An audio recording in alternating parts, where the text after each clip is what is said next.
Hello, everybody, and welcome to another great episode of My EdTech Life. Thank you so much for joining us on this wonderful day. And wherever it is that you're joining us from around the world, we thank you, as always, for all of your support. We appreciate all the likes, the shares, the follows. Thank you so much for engaging with our content and sharing our content. And as you know, we do what we do for you to bring you some amazing conversations so we can continue to grow together as educators, not only professionally, but personally as well.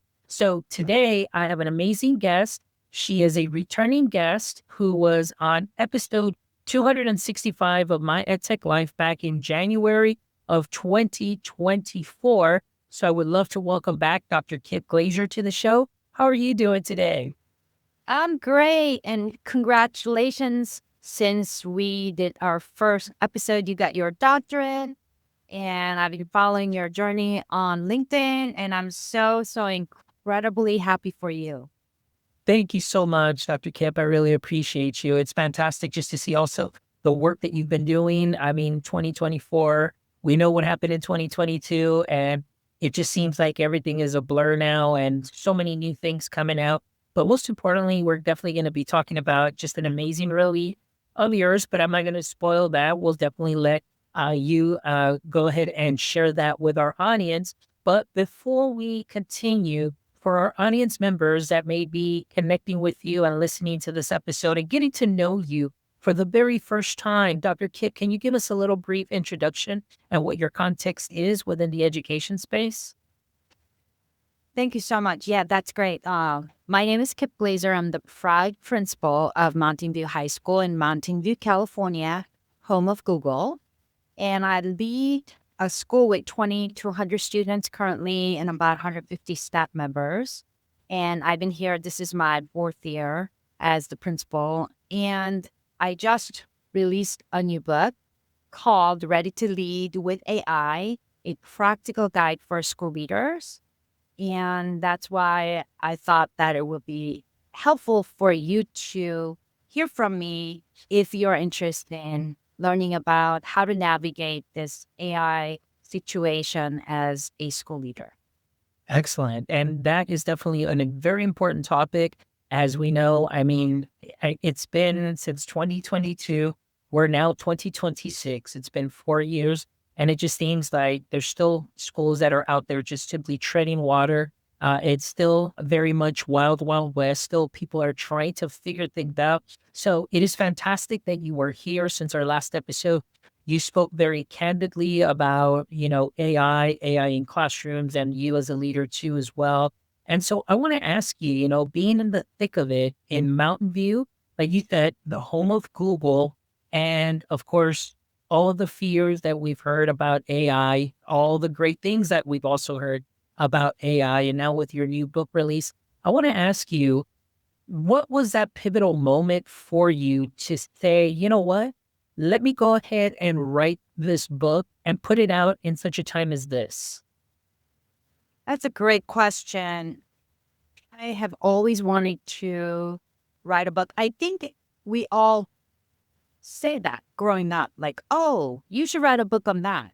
I don't think there is a single person that I met who hasn't heard that at least once, because I think we all have our own unique experience and life stories that are very important for not only ourselves and how we are being educated and informed, but also potentially have impact on others.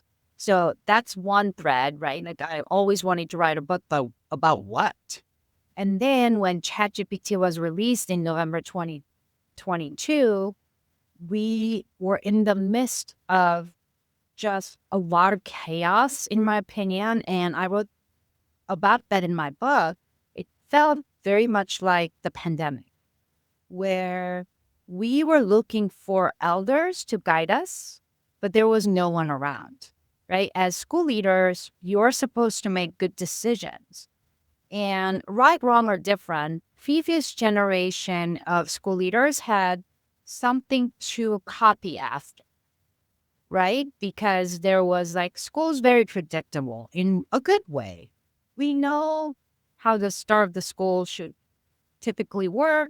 And then in high school, you go to homecoming, and then you go to semester ending, you go to winter formal, prom, graduation. Like there's some very pivotal moment that we can all coalesce around that we can speak about. Pandemic comes and we look around, no one's there to tell us what to do. When you have the new mask mandate or 6 feet apart, remember that? It feels like so long ago, but like all those things. And what was happening is that the elders that we could have relied on in terms of their wisdom and patience were actually leaving the profession in droves. And who can blame them, right? So we felt like we're finally getting back on track. And then boom, 2022, ChatGPT comes out and everybody was like, okay, who's the elder in the room? We're in the same situation in some ways. Also, in a different situation, because I've been part of this conversation since 2015 with my learning technologies colleagues. So there is also this unevenness, right? That people who have been in the computer science field and education field or EdTech field like yourself, we have been talking about this automation and the other types of assessment, or how do we create this tech ecosystem that is student-centered, differentiated, all those conversations. And all of a sudden, these new folks coming in with this Gen AI, which is slightly different from AI, that we are starting to get super disoriented. And I've always believed that having a good, solid leadership that can invite good feedback, but also saying, do we really need that tool? For what purpose, right? And a lot of times we get these tools and it's like tools are the solutions looking for problems rather than solutions that is going to solve a problem. So I thought, where are the books? Like I started reading all these books, blogs, and everything else. And I thought there are some great books out there. Don't get me wrong. But not every book, or at least there wasn't a book that I could read as a high school principal to go, okay, that is something that I've experienced and I really want to know. So I thought I was basically complaining to people like, oh, can you recommend me a book? And then my friend's like, you know what? You should write a book since you're complaining about it. So that's how it came to be. There you go. And that's wonderful. Everything that you said there. I mean, from the first time that you were here on the episode 265, we talked about it. There was definitely something that the way that you spoke about AI and the way that you were very cautious and a cautious advocate as far as one of the things that you mentioned of what you let in and what you question as far as do we need to let it in, is also a very great balance. And of course, for a lot of educators out there in the classroom too, there are so many tools. And for administrators, not only to be able to juggle the day to day, like you mentioned, although we know that school is predictable in a certain aspect of it as far as beginning, middle, end of year. However, you get those wrenches thrown at you that are unexpected, but to be able to navigate the day to day, and on top of that, be able to take care of your staff and be just very proactive in learning and knowing the technology that is out there, what can be used and for what purpose. And again, also, like you mentioned, do we really need it? I remember very clearly one of the things that really stuck out with me in that first episode when you were on 265 is, color pencils still work, crayon still work, as far as learning and instruction. But I think that you are definitely onto something, and that many books that are out there might be just not necessarily like high level, but they don't resonate with the educator community. So I'm very thankful that someone like yourself with your experience and seeing you in various talks and participate in various conferences, sharing that experience. And now we have something that is handheld and tangible that we can read and our leaders can read. But I'm very struck by the title here because it says ready to lead with AI. So it's not about AI or using AI. So it seems like it's very intentional, especially coming from somebody like you who is a school leader, a principal also as well, and obviously a leader within our education space as well. So how do you define what it means to lead with AI? And can you give us maybe a concrete example of maybe something in your own building or on a random Tuesday, what that looks like for you in dealing with AI within your setting? Well, that's such a great question. And thank you for picking up on that, like my literature teacher in it, right? Because you can actually, depending on what you emphasize, right? Are you ready to lead, or are you ready to lead, or are you ready to read with with AI? Like, I think you can see those sort of complexities in the school ecosystem, and that's what I wanted to share. So the book is structured in a way that as a principal, we have a lot of different constituencies, right? We have a relationship with the district office, and we have relationship with teaching staff. We have relationship with non-teaching staff and families and students. And also for me, I have developed this relationship with learning science field because I've been in that space. So how do we do that?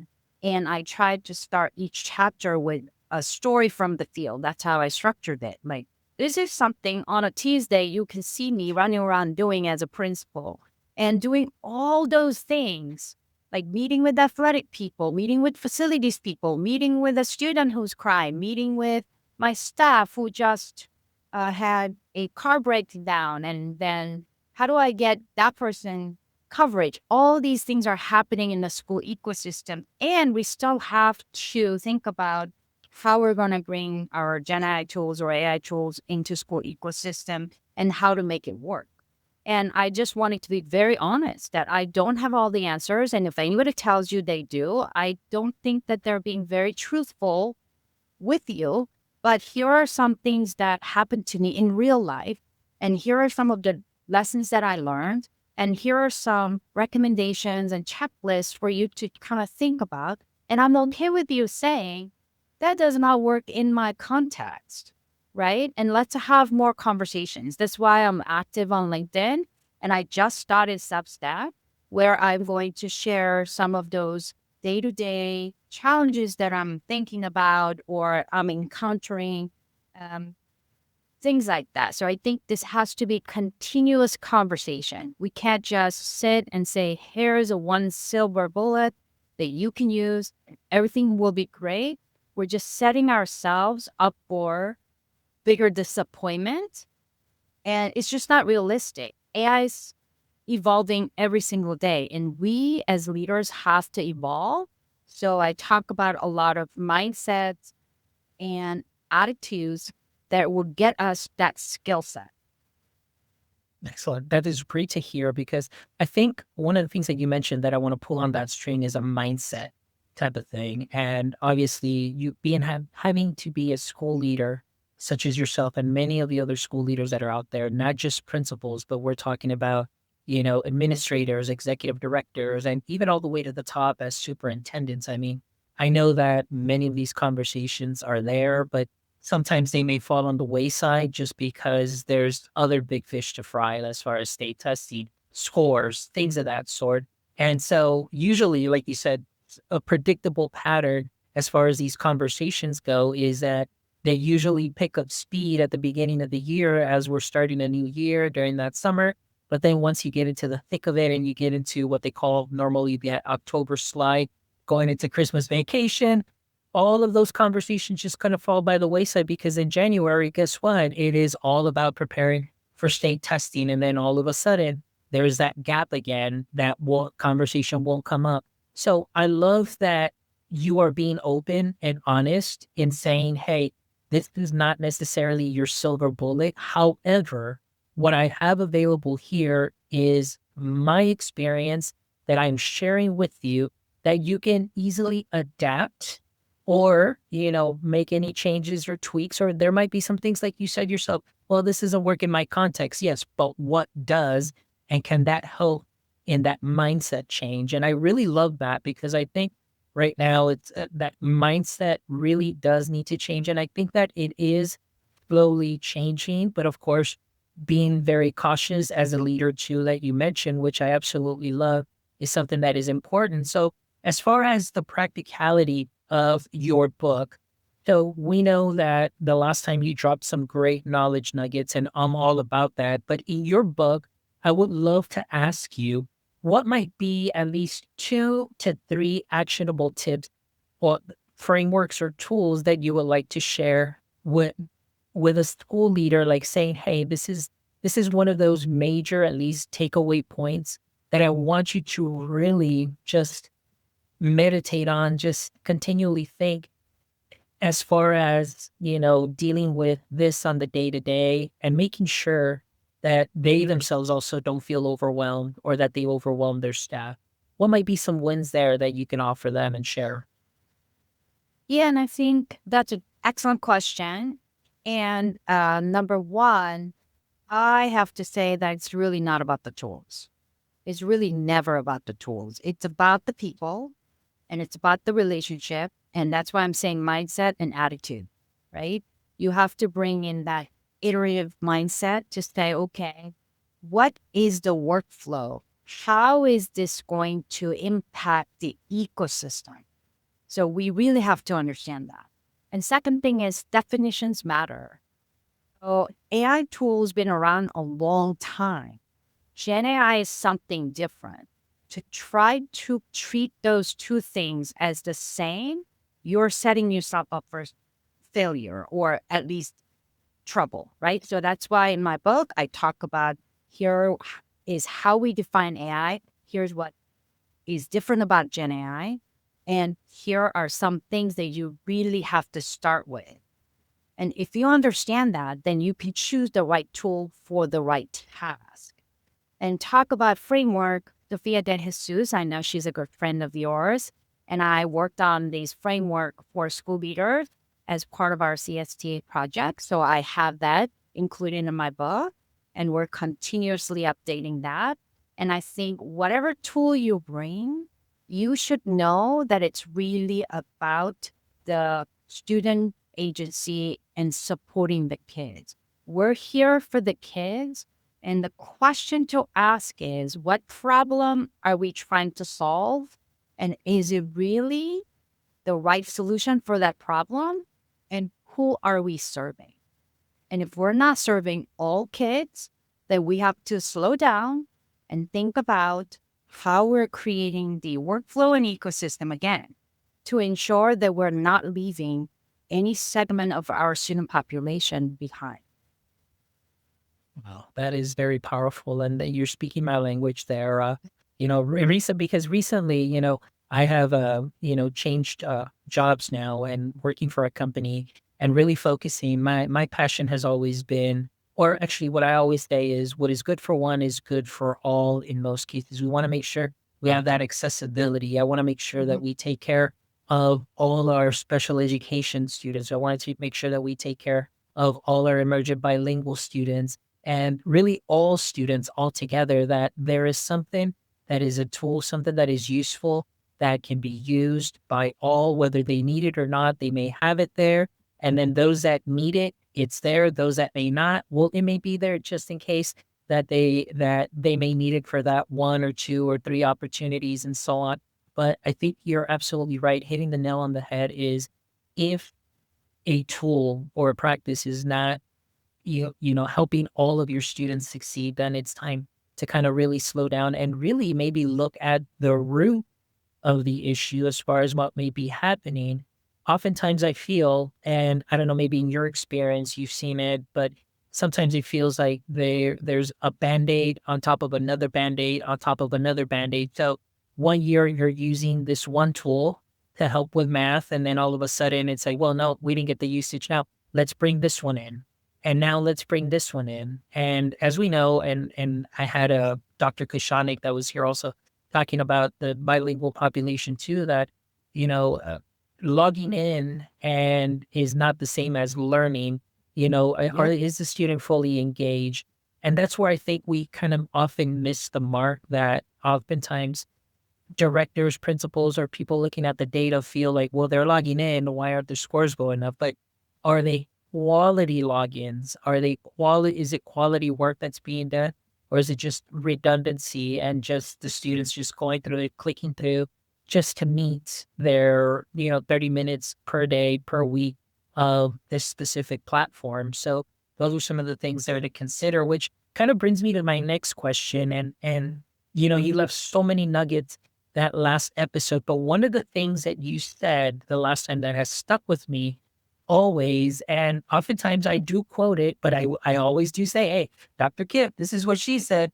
You said, if you have terrible pedagogy and terrible teaching, tech just makes it worse.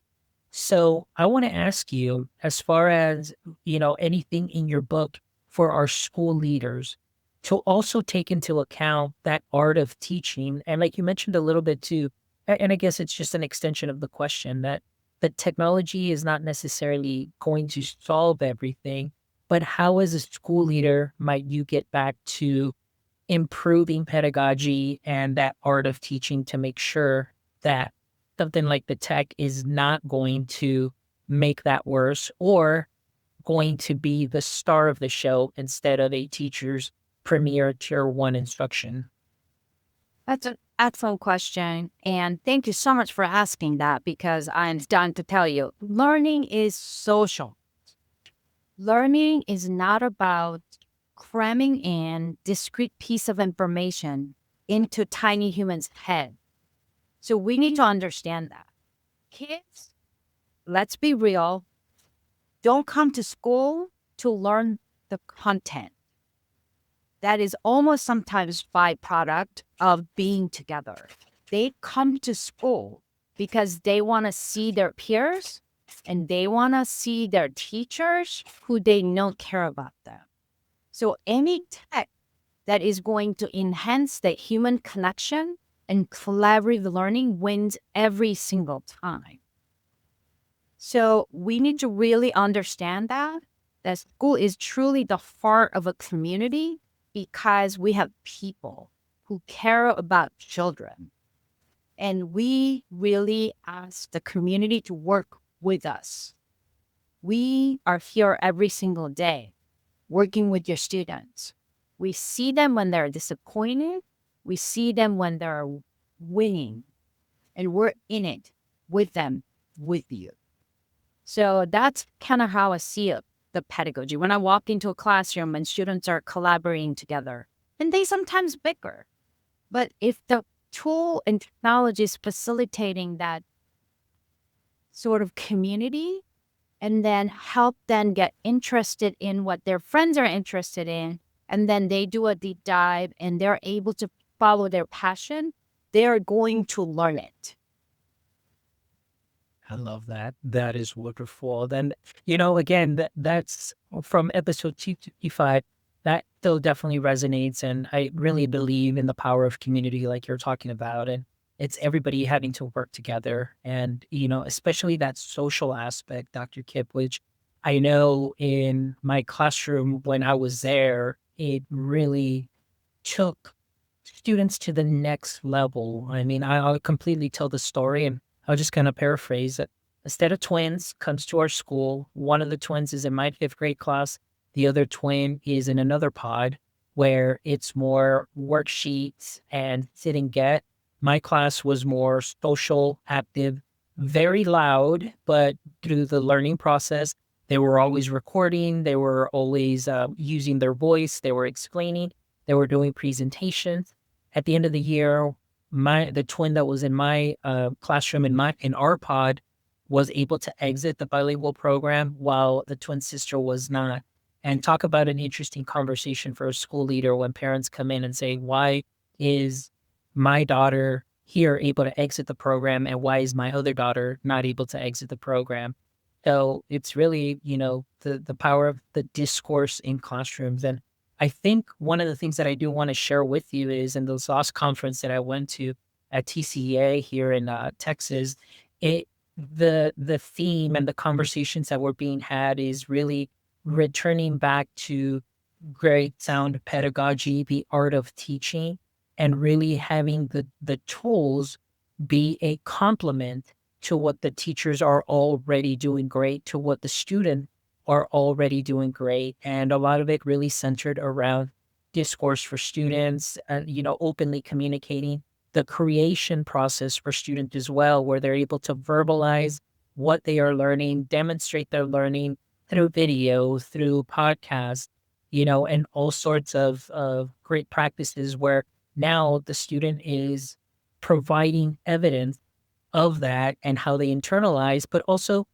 allowing teachers to give that feedback also as well and being part of the learning as a whole. So I think that's something that is fantastic. And so I did want to share that with you as far as that being very powerful. And I left that conference so refreshed because of those types of conversations being very powerful. So, uh, Dr. Kip, going back to your book, as far as we talked about it here, the equity issue, uh, how can school leaders, kind of change that mindset, or what can they start looking into to think about AI through an equity lens from the day to day? And what are some non-negotiables that you may provide to make sure that AI just doesn't become another tool just to continue to widen that lens? So I think that's an extension of what we're just talking about. But again, if you could just elaborate a little bit more on that. Yeah, that's an excellent question. You asked some good, tough questions, sir. That's your I, job. hey, yes, I Yes. prepared myself. I'm here to help you shine. I want to make sure that everybody knows who you are, as I know who you are, and the value that you bring to our community. So this is just your time to shine, Dr. Kim. Thank you. Yeah, as you're asking the question, I've been thinking about what type of strong sound pedagogy that brings out that differentiation, not only for the students, but also for the teachers. And when I wrote my dissertation back in 2015, I did this design based research with having students create role playing games to improve literacy and numeracy. And as I'm thinking about these Gen AI tools that are available right now, I wish I can go back to the classroom and try it all over again. Because I think what I did with the students creating the role playing game, they use analog drawing, but also they could have used a digital drawing, right? And they would read the text and then they'll try to create characters, but they had to reference it in a way that was in the text and also argue why a character will look certain way or dress certain way based on the text. And then once they create the characters, you there? I think you might be frozen.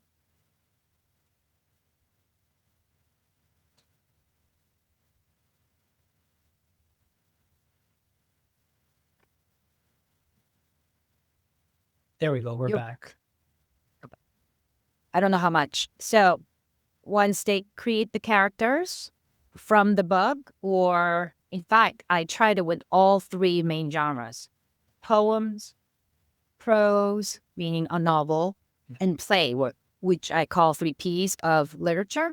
And I did that with all three types of text. And students will create these characters based on what they read, because you have to argue for why a character will dress certain way or look certain way based on the text. And then they create these roles where they're playing these characters through the story. And then they would have to create additional characters that will fit in that ecosystem and universe, right? And then they will do play testing, and based on the dice roll, they'll say, "Okay, I win, so my character is going to go ahead of you." But you have to actually argue what type of choices that character would make based on what was in the book. So imagine if I had the Gen AI tools, right? They would be able to create storylines along with the Gen AI tools. And they would be able to create graphics. And some of the students who may not be as artistic could fully engage. They would be able to do a play testing, and I would be able to know the data in terms of how many times they reference the textbook, how many times they were being kind to their classmates. And I can say, the way that you talk to your friends in this playing may not be the most school appropriate. How could we rephrase that? How could we restate that, which also builds citizenship, right? And there are so many ways that I could have used Gen AI tools, and I'm no longer in the classroom. I constantly think about it. And I think that's the point of it, right? The tool's supposed to enhance human interaction and human creativity. And what's limiting us is our limitation in thinking about what it could be used for within the structure that we currently have. Because we have so much standardized testing, and Gen AI tool can just complete that so easily. What is our fix? Instead of looking at the assessment, we go, let's build another detection tool so we can catch those humans. Come on, we need to do a better job. We need to think about what the students truly need when they graduate out of pre-K 16. This idea of connection, right? I reached out to you on LinkedIn and I go, hey, I see that you're doing this amazing podcast. I think you should invite me. And you're like, who is this person? But okay, let's go. And then I'm sure you researched me. I'm sure you talked to people. Like those commonsensical skills that we all need as fully functioning adults, we're not teaching the kids. That's why I started the tech internship program. And I tell my students, yes, the tech is in the name because we have to contend with tech. Tech is not going away. Tech is central. Like you have to know tech.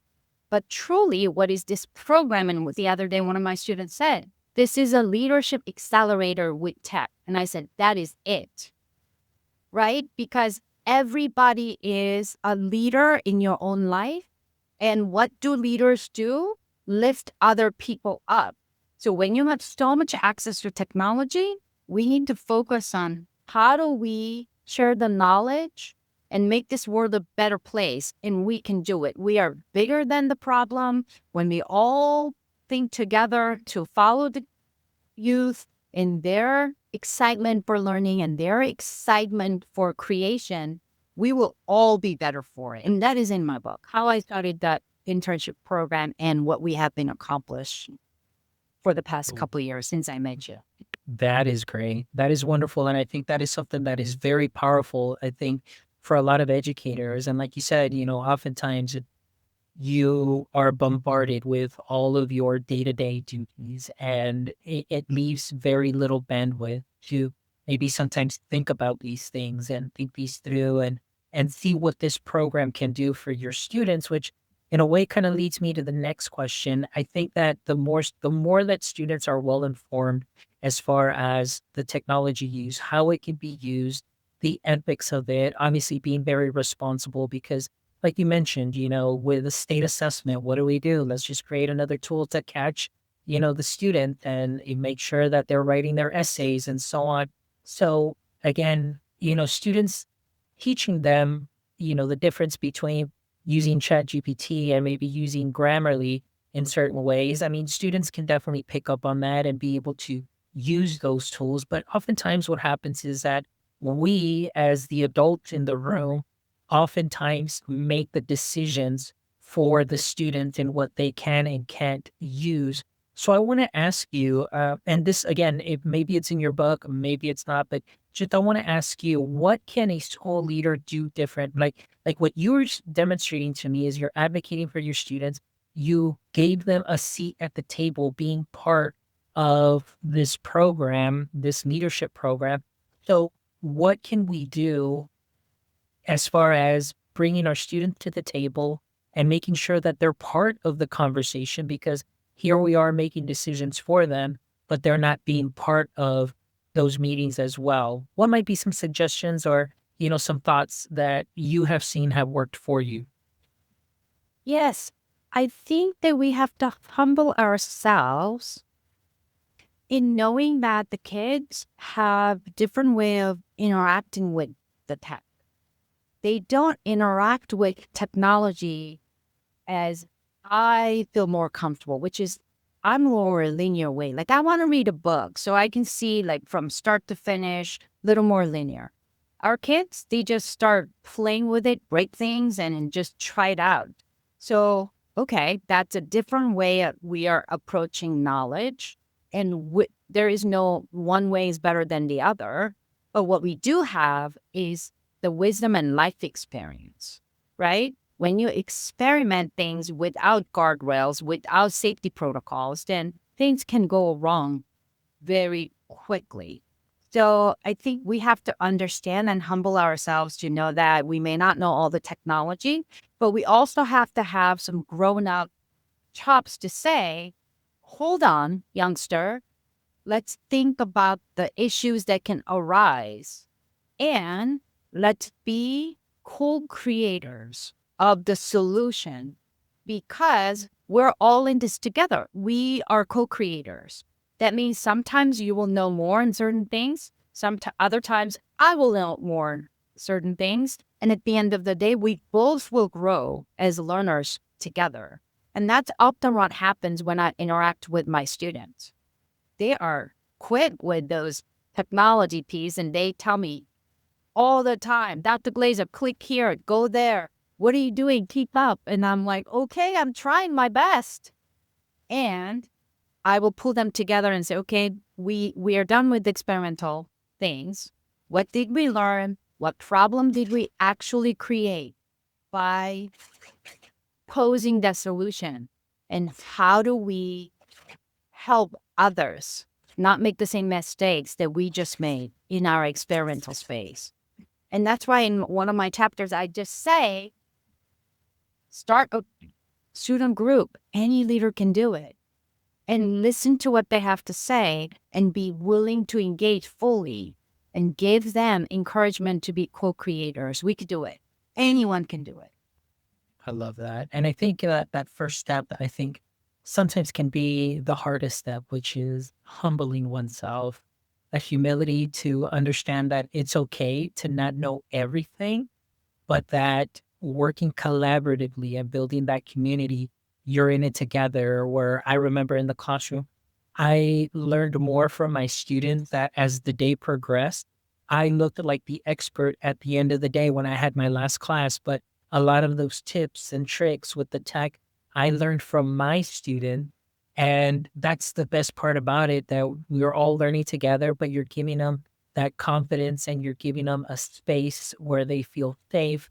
That even if, like you said, like, hey, Dr. Buns, you're too slow on this. Let me show you a quick tip on this. It's like, awesome. Love it. Great. And then I'm going to share that with all the other students as well. And I think, but I think it's that. It's just the humility and just being able to see and have that vision, much like you have. I want to ask you about this too as well, because, and for all our audience members, again, Dr. Kip has been on the show 265, but there was a clip that I posted from that podcast, which really, well, in my eyes, it went viral for me in that sense. But you used a term that I had never heard before.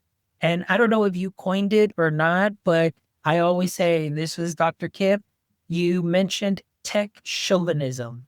Yeah, Tech techno-chauvinism. chauvinism. Yeah. Yeah, techno chauvinism. When tech companies come in claiming that they can do school better than educators. And so you talked a little bit about that, giving that pushback and so on. So I want to ask you, Dr. Kip, for right now also, as school leaders are getting inundated with so many platforms, trying to get some time in their ears, in their meetings and so on and so forth. What are some things that school leaders should look out for when they are meeting with such platforms? Yes. So I just had a meeting with a platform company today, and I saw that there was like the AI enhancement. And I immediately said, what model are we using? And they couldn't answer me. I said, I would like to know. And depending on what model we're using, I would like to see your FERPA, HIPAA compliance documents. And you don't have to know a lot just to say that, because you do have, hopefully, every school district should have CTO who can help you. If not, you can reach out to organizations such as Digital Promise or COSIN. and they'll help you out, right? There are those nonprofits that are supposed to help the school district. If you didn't know that, yes, they will. And if they don't, tell me. I will call them. I'm just kidding. They will help you. And these things, right? And I said, okay, do you have the global shut off button? Because unless I'm confident, is it Gen AI tool? Because Gen AI tool means that that is generative quality that is not yet in the US at least, have lots of guardrails. But if it's algorithm and AI, that's why I'm saying definitions matter. And how we're housing those data and who's keeping track of it and who has access to it matters. And just the questions that you're asking will slow down the company's desire because, unfortunately, many of school leaders don't necessarily have the language or knowledge base to even ask very basic questions, right? As a result of that, technology companies act as if they can come in and do learning and teaching better. So we need to start pushing back and say, we have been here with kids, with families, with educators. So unless you can answer all the questions that I'm asking satisfactorily to me, you cannot bring that tool into my ecosystem. And to me, it's like, that's the job of a school leader, right? Isn't it your very first job to keep your children safe? Emotional and intellectual safety is just as important as physical safety in schools. Yes, physical safety has to be there before they can explore and they can learn. But if they're not emotionally and intellectually safe and they're being exploited with these tech tools, then we're doing everybody this service because they have to live in a very tech enriching world and they have to know, but they have to know how to behave in a way they're not going to be victims to these tech tools.